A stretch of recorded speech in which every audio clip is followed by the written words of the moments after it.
पर निकालूंगी तेरे तो तू भी लेके चल।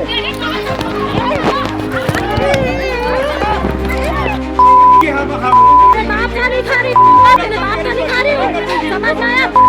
उसका जमीन दबा रहा बात करता है। जब बच्ची के चेस्ट पे बॉल लगा तो मैं निकली बाहर, मैं बोली कि ये क्या है, तो गलती से हुआ। मैं बोली ठीक है गलती से हुआ तो यहाँ पे कैसे लगा? आप इतने सारे लोग बैठे हुए, बस पत्थर और ईटा लिए मार इसको मार ऐसे करके और पत्थर फेंकने लगे। फिर उसके बाद हम सब लोग अंदर आ गए और कॉल करके पुलिस वालों को बुलाई। जब मैं पुलिस वाले आ गए फिर बाहर निकली, पुलिस वालों के सामने मेरा दुपट्टा मैं ऐसे लगाई थी, दुपट्टा ऐसे पकड़ के खींची, वो मेरा 1.5 लाख रुपए का कान का था, वो कान का गिर गया। मोहल्ले वाले गुट बना करके किसी एक व्यक्ति को पीट रहे हैं, किसी एक महिला को पीट रहे हैं। और ये केवल एक घटना नहीं, ये राजधानी के अलग अलग कोनों में कहीं न कहीं पे हो रही है। छत्तीसगढ़ की राजधानी रायपुर में कमिश्नरेट रूल लागू होने के बाद सबको लगा था कि तस्वीरें अब कुछ और विपरीत देखने को मिलेंगी, लोगों की सुरक्षा बढ़ेगी, लोगों को पुलिस के ऊपर भरोसा बढ़ेगा। लेकिन कुछ होता यूं है कि पुलिस के सामने एक महिला को बाल खींच करके मारा जाता है, और कहीं दूर से दूर गांव इलाके में नहीं, ये छत्तीसगढ़ की राजधानी रायपुर के सेंट्रल इलाके में होता है, जहां पर कमिश्नरेट रूल लागू है।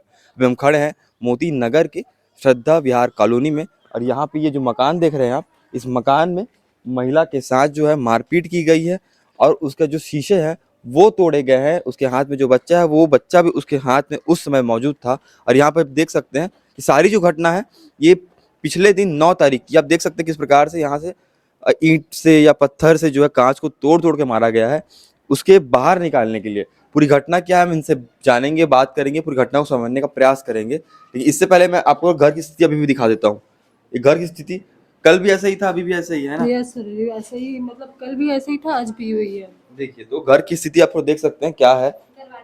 ये दरवाजा देखिए, दरवाजा को मारा गया है, ये दरवाजा को भी मारा गया है, टूट गया पूरा, ये टूट गया है, वो वहाँ पे छेद हो गया, देखिए वो ये टूट गया बता रहे हैं। ये जो निशान अभी आप देख रहे हैं, जिस भी डिवाइस पे वीडियो देख रहे हैं, ये निशान, ये मारने के निशान है। ये जो लॉक सिस्टम होता है, इसको कहता है कि इंटरलॉक कहते हैं ऐसे, अच्छा खासा ये मजबूत होता है। लेकिन इसका स्थिति देखिए क्या है यहाँ पे, ये पीछे की स्थिति देखिए। अब ये सारी तस्वीरें देखने के बाद कल्पना कीजिए कि यहाँ पे जो है, थोड़ा सा अंदर आ जाएंगे क्या आप भी? मैं आपसे सब बात कर लूँगा एक साथ ही, आप सब यहीं पे आ जाइएगा। ये सारी स्थिति देखने के बाद यार घर की स्थिति देखिए, कल भी ऐसा ही था। ये लोग अभी भी डर के साए में जी रहे। सोचिए कि एक माँ अपने 3 बच्चों को लेकर के यहाँ पर रहती है, उनके पति जो हैं वो कमाने के नाम से, व्यवसाय के नाम से बाहर रहते हैं, उनके साथ इस प्रकार की बर्बरता की जा रही थी। लोग मोहल्ले वाले इस घर के सामने जो है मारपीट की घटना को अंजाम दे रहे थे, और वो इस समय घर पे इस तरह से मौजूद थी। उन पे क्या बीत रही होगी। और इन सभी बातों पे जानने लायक बात ये भी है कि पुलिस के सामने इन्हें मारा गया है। पूरी बात जानते हैं आशा दीदी से। दीदी क्या घटना हुई बताइए, थोड़ा सा पास आइए। सर क्या है, कल पहले ये बच्चा बाहर में खेल रहा था, तो इसके सामने ईंटा ला ला के बार बार फेंक रहे थे। उसके बाद ये गई, ये खुशबू गई लेके आई इसको, फिर उसके बाद थोड़ी देर में ये बच्ची आई, इस बच्ची के सामने भी वैसे ही लोग किए। मतलब एकदम, कहाँ पे बेटा कहाँ पे मारा? कहाँ क्या हुआ बेटा? बॉल से मारे, आ रही थी तो। आप कहाँ से आ रहे थे आप? मैं ट्यूशन से आ रही थी। कौन था मारने वाला बेटा, जानते हो उसको? यहीं पास के रहने वाले खेल रहे थे वो लोग। खेल रहे थे तो हाँ। इंटेंशनली मारे हो? नहीं पता, शायद जानबूझ के। जानबूझ के ही मारे। मतलब देखिए, कोई इंसान किसी को बॉल मारनी होती है तो मतलब कमेंट पास करते हैं सर। अगर पहली बार हुआ होता, दूसरी बार भी होता, मैं माफ कर देती। अगर वो खेल में होता तो कमेंट पास करते हैं कि हम माँ बेटी को तबायब बना देंगे। तो ये श्रद्धा विहार के कॉलोनी में जो भी रहते हैं, उनके घर में क्या बहू बेटियां नहीं है? उनके घर में कोई भी नहीं है?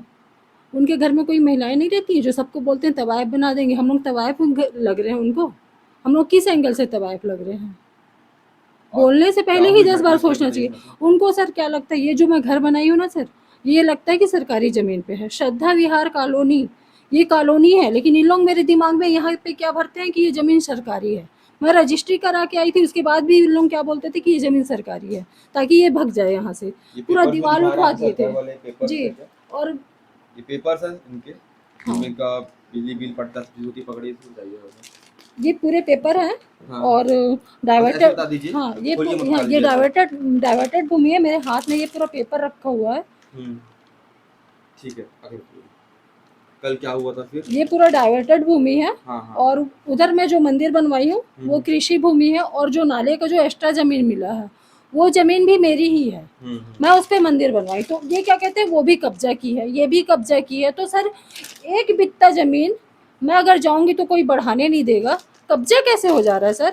और मैं आशा गुप्ता मतलब इतनी मैं वो हो गई पावरफुल कि मैं कहीं का भी कब्जा कर लूंगी। तब तो फिर आधा रायपुर मेरा होता, अगर ऐसा होता सर तो मैं तो आधा रायपुर अपने कब्जे में कर लेती। और ये लोग विधायक नेता ये वो क्या क्या चीज़ का ये लोग सर इतना मेंटली टॉर्चर कर रहे हैं मेरे को कि मैं सही में पागल हो जाऊंगी, ऐसा लगता है कभी कभी मेरे को। बच्ची के चेस्ट पे बॉल लगा, फिर क्या हुआ, आपने जाके बोला होगा? जब बच्ची के चेस्ट पे बॉल लगा तो मैं निकली बाहर, मैं बोली कि ये क्या है, तो गलती से हुआ, मैं बोली ठीक है गलती से हुआ, तो यहाँ पे कैसे लगा, पैर पे लगता, सर पे लगता, चेस्ट में कैसे लगा। आप इतने सारे लोग बैठे हुए, बस पत्थर और ईंटा लिए मार इसको मार ऐसे करके और पत्थर फेंकने लगे। फिर उसके बाद हम सब लोग अंदर आके और गेट बंद कर दिए। उसके बाद इन लोग क्या किए कि पूरा उन लोग टाइल्स वाइल्स फेंके, पत्थर फेंके, वो कांच वाँच तोड़ दिए, दरवाजा आके तोड़े और क्या बोलती निकल हम लोग होलिका दहन करेंगे तेरा, ऐसे बोलती। इस समय पे आप सब बच्चों को लेकर के अंदर थे? जी सबको लेके अंदर में थी मैं। ये वाला रूम का भी गेट इन लोग तोड़ रहे थे तो मैं ये वाले रूम से वो वाले रूम में गई और वहाँ बच्चों को लेके बंद करके गेट बिल्कुल, और कॉल करके पुलिस वालों को बुलाई। जब मैं पुलिस वाले आ गए फिर बाहर निकली, पुलिस वालों के सामने मेरा दुपट्टा मैं ऐसे लगाई थी, दुपट्टा ऐसे पकड़ के खींची, वो मेरा 1.5 लाख रुपए का कान का था, वो कान का गिर गया, वो मुझे मिला ही नहीं। मेरे बच्चे को मैं पकड़ के अंदर आई हूँ और तुरंत गेट बंद की हूँ। जितने लोग थे, वो खुशबू मेरे यहाँ 2 दिन के लिए आई है, अभी रेंट पे रहूंगी दीदी करके, तो उसको बोलती है धंधा करती है। कुछ भी किसी को भी बोल दे रहे हैं, मतलब क्या है, कुछ भी बोल दे रहे हो। मेरे घर वाले मेरे मायके वाले मेरे को सेल्फ डिपेंड बनाया है। मैं पहले भी होटल चलाती थी अपने, जब गांव में रहती थी, यहाँ भी साईं भोजनालय करके चलाई हूँ। उसके बाद मैं नर्सिंग का पढ़ाई की हूँ, फिर डायलिसिस टेक्नीशियन का पढ़ाई की हूँ, कई सारे संस्था के साथ मैं जुड़ी हुई हूँ और सब मेरा जानते हैं कि मैं किस छवि की हूँ। अच्छा, ये सब होने के बाद आपने पुलिस को कंप्लेन एफआईआर करने, क्या हुआ वहाँ पे, पुलिस से कैसे बताया था? एफआईआर करने के लिए बोले तो मैं एफआईआर मतलब किस बेस पे करूं, मैं किसी का नाम ही नहीं जानती। वो लोग बोले अज्ञात में डाल दो, अज्ञात में मैं डालूंगी, उन लोग किसको खड़ा करेंगे, मैं किससे जाऊंगी पेशी लड़ने के लिए। पुलिस वालों का काम बनता है ना सर, ये तो पुलिस वालों का काम बनता है कि वहाँ पे जो मारपीट किए हैं उनको सबको बैठाओ, 10 हैं अगर तो 10 को बैठाओ, अपने आप नाम निकालेगा कि हाँ किसका क्या है।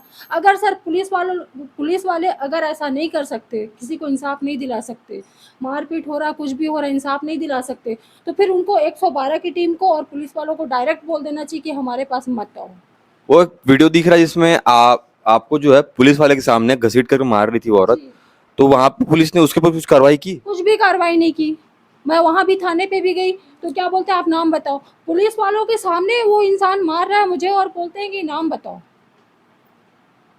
पर मुझे तो ऐसा लगता है इसमें शासन प्रशासन सभी मिले हुए हैं, कुछ ना तगड़ा गेम चल रहा है कि ये महिला लेके रह रही है अपनी बच्चियों को, तो इनके साथ जानबूझ के इनका शोषण किया जाए, ऐसा कुछ चल रहा होगा इनको। अभी आपके क्या, ताकि ये जानबूझ के अपना शोषण करवाने के चक्कर में, मतलब उन लोग कुछ तो उनके दिमाग में ऐसा चल रहा होगा। रजिस्ट्री वाले जमीन को बोलते हैं कि सरकारी है, मेरे घर को बोलते हैं विवादित है। कहाँ से विवादित है, मेरे घर में जो रेंट पे आ रही है रहने के लिए उसको बोलते हैं कि धंधा कर रही है। क्या धंधा कर रही है, वो बेचारी पढ़ने के लिए आई है, शुभम के मार्ट में ड्यूटी करने के लिए अपना जा रही है, अभी वो रहना भी स्टार्ट नहीं किए, 2 दिन हुआ है, 2 दिन में उसकी छवि के बारे में जान गया। मेरी बच्ची 13 साल की है, उसके ऊपर कमेंट पास करते हैं। अच्छा अभी आपकी क्या मांग है प्रशासन से, सरकार से? मैं बस यही चाहूंगी कि इंसाफ चाहिए मुझे, ताकि मैं यहाँ इज्जत से रह सकूं, मेरा पति रहे या ना रहे। अगर मान लीजिए सर मेरे हस्बैंड है बाहर जॉब कर रहे हैं, अगर मेरे हस्बैंड नहीं होते, मान लीजिए सपोज दैट अगर नहीं होते, तो मैं अकेली 3 बच्चों को लेके पाल नहीं सकती हूँ? बताइए। हमारी लव मैरिज है, हमारे ऊपर मतलब घर वालों का, फैमिली का कोई वो नहीं है, फैमिली वालों का ना कोई भी वो नहीं है कि मतलब उन लोगों को कोई सपोर्ट किया, हम जो भी किया अपने दम पे ही किए हैं।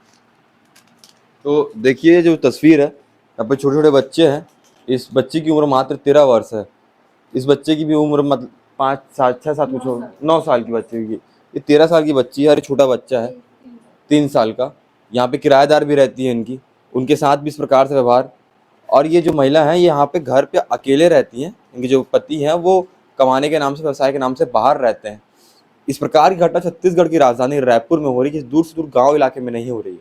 हम बड़ी बड़ी बात करते हैं, अखबारों में, पेपर में, दस्तावेज में कमिश्नर रूल लागू हो गया है। ये कमिश्नर रूल लागू होने के बाद लोगों की जहाँ पे अपेक्षाएं थी सरकार से, कमिश्नरेट से, कि अब जो तस्वीरें हैं वो विपरीत देखने को मिलेगी, लेकिन तस्वीरें उल्टा और विपरीत देखने को मिल रही है, जहाँ पे लोगों के साथ ही शोषण हो रहा है। मोहल्ले वाले गुट बना करके किसी एक व्यक्ति को पीट रहे हैं, किसी एक महिला को पीट रहे हैं। अरे केवल एक घटना नहीं, ये राजधानी के अलग अलग कोनों में कहीं ना कहीं पे हो रही है। आपकी हमारी नैतिक जिम्मेदारी बनती है कि हम सरकार को, प्रशासन को, पुलिस को वीडियो शेयर करें ताकि उन्हें भी होश आए कि इनके साथ क्या हो रहा है। बाकी ऐसी खबरों के लिए बने रहें जी भास्कर के साथ।